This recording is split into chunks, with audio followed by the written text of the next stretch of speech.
The Redmi Note 13 Pro Plus comes with big upgrades with a big price to pay.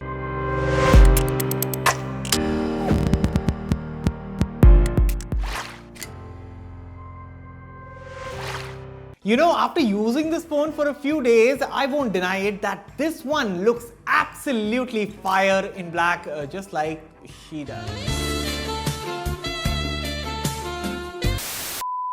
But, I also won't deny that this black colorway is one heck of a fingerprint magnet. So if you are considering to purchase this smartphone, I would suggest get it in the white color or that purplish mauvish color.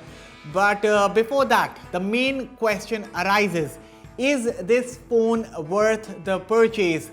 Is the successor of the Redmi Note 12 Pro Plus, this bad boy right here, the Redmi Note 13 Pro Plus, is this worth your hard-earned cash? Let me help you make an informed decision.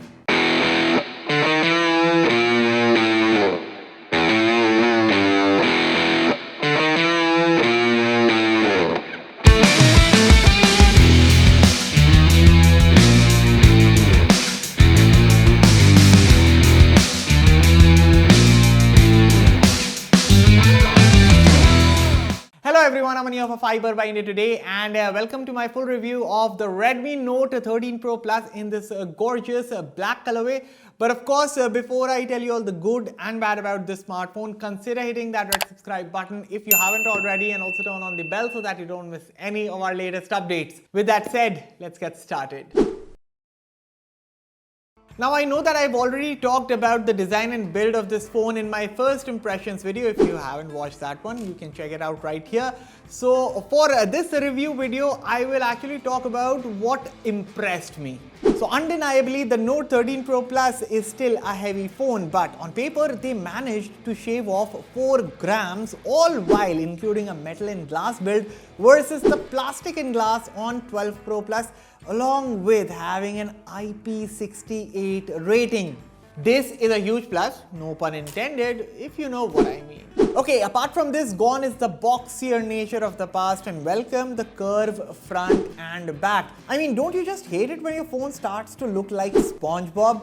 Now, admittedly, the phone does feel a little sharp this way, but definitely more comfortable like this. I only wish the phone didn't wobble as much as it does, given the camera island is gone and now you have the lenses directly protruding from the phone's body. But yeah, I think this two-tone finish at the back, it looks great. The phone feels more ergonomic to hold. The phone feels more premium to hold. And did I mention that the under-display fingerprint sensor, a first for the Redmi Note, works phenomenally well. But of course, I told you about this in my first impressions video. Overall, the design of this phone gets a huge thumbs up. Yes, the headphone jack is gone and RIP the headphone jack. But on a more positive note, I think so, there's nothing much to complain about here when it comes to the design and build of the Redmi Note 13 Pro Plus. I think the company did a good job. Alright, it is in the display department that you see a host of upgrades in the Redmi Note 13 Pro Plus. So on your screens is a comparison chart, and just see for yourselves that while the screen size of the Note 12 Pro Plus and the Note 13 Pro Plus is the same, along with having a 120Hz AMOLED screen, the resolution is sharper on the new model. The panel itself is now 12-bit. Peak brightness is 1800 nits. There's 1920Hz PWM dimming, and the protection up top is Gorilla Glass Victus. But specs jargon aside, the Note 13 Pro Plus's display gets plenty bright for indoor as well as outdoor usage. Also, with support for Dolby Vision, HDR10 and wide L1, you can rest assured of getting deep blacks and vibrant colors while consuming content. And speaking of consuming content, you are getting dual speakers on this phone for that stereo effect, and here's how they sound.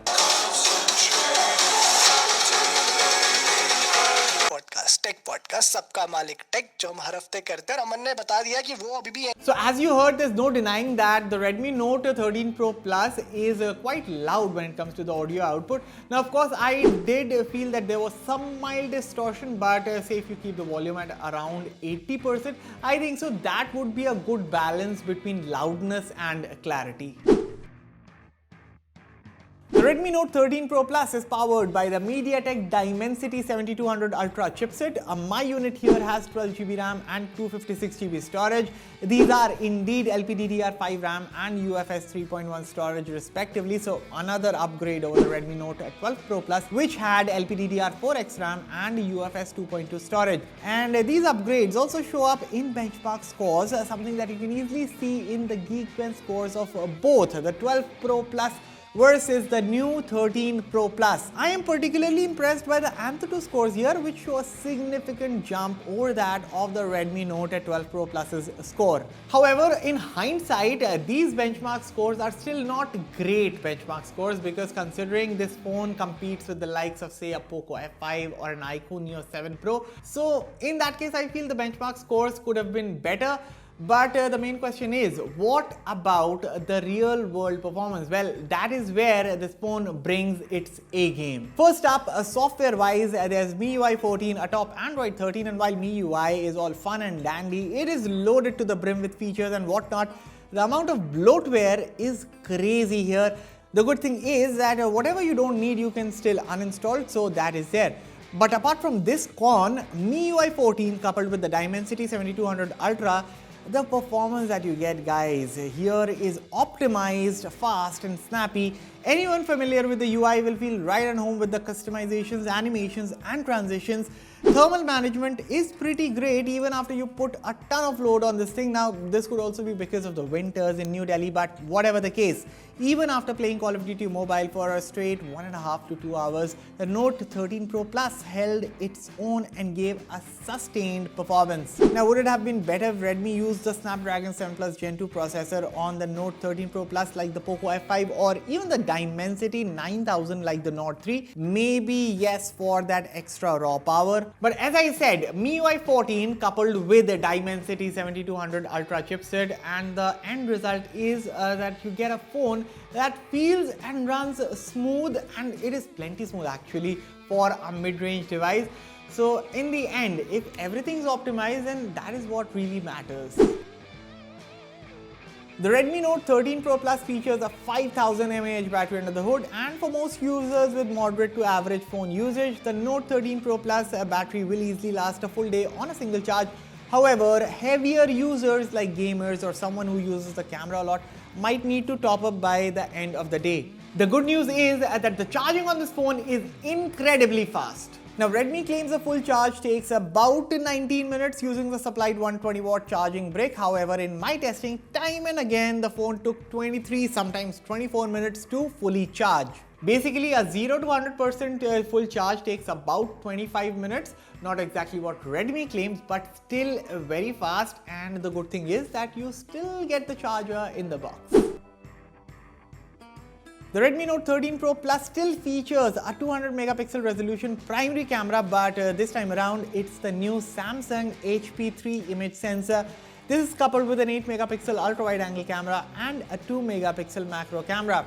For selfies, there's a 16 megapixel snapper at the front. As for the performance, well, the main camera takes crisp shots with good dynamic range and vibrant colors, and despite the phone having such a large sensor, the shutter lag is minimal and the image capture time is pretty quick. Now, by default, the Note 13 Pro Plus captures images in 12.5 megapixel mode. That is, the shots are pixel binned, but nonetheless retain a good amount of detail. However, if you want more, the phone can also capture photos in full res 200 megapixel mode for that extra bit of range while you zoom in to your images. Portrait mode is very impressive when it comes to the edge detection and background blur. However, a slight tuning is needed when it comes to HDR performance. As for the ultra wide angle camera, it does offer a good enough field of view, but the images do suffer from edge distortion and a slight color shift when compared to the primary camera. Now, the macro sensor works best in good amounts of light, as low light shots become noisy. That said, I do still miss that solid 5 megapixel macro lens that we used to get on the Redmi Note 10 Pro Max.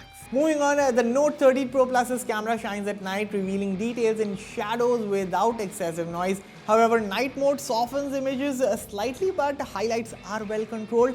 Notably, the night sky appears quite realistic and avoids the usual bluish tint. As for the selfies, well, photos turn out to be detailed for the most part, with minimal skin smoothing.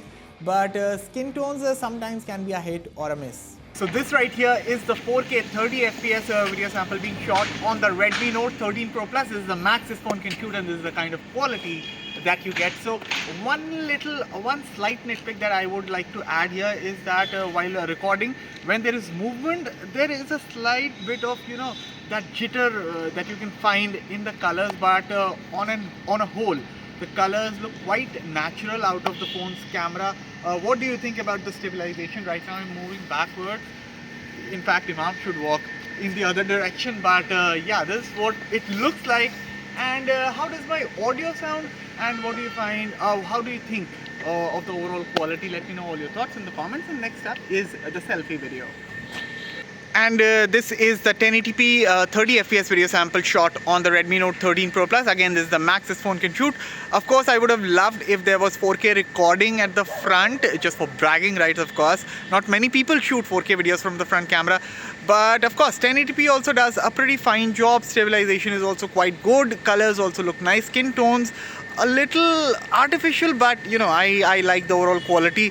Field of view could have been a slightly wider. That would have been better, but even this is quite good. What do you think about the overall quality? How do you find the audio? Let me know all your thoughts in the comments. And next up is the verdict. Summing up, the Redmi Note 13 Pro Plus boasts a major leap forward in comparison to its predecessor. I mean, just look at the lineup of upgrades. The build quality is top-notch, the display is gorgeous, and the camera delivers good results, especially in low light. In fact, the battery life is respectable if you are a moderate user, and even if you're not, there's 120-watt fast charging. But of course, this shining star is not flawless, and if I have to point out a con, then it would be the glaring absence of Android 14 out of the box that does leave a sour taste. Although an update to the company's all-new HyperOS based on Android 14 is thankfully on the horizon. In fact, it is confirmed that the Note 13 series will be among the first devices to receive the highly anticipated software update. So overall, while the Note 12 Pro Plus wasn't a slam dunk, the Note 13 Pro Plus redeems itself with a well-rounded, solid package. Yes, it is the priciest Redmi Note device to be launched ever, but if you can ignore the name tag, then what you get here is a phone that ticks all the right boxes in a techie's wishlist. Fiber rates the Redmi Note 13 Pro Plus a solid 8 out of 10. Rest you guys let me know your thoughts about this phone in the comments below. As always, for all the latest in tech, stay tuned to Fiber. I'll catch you all in the next one. Thank you for watching.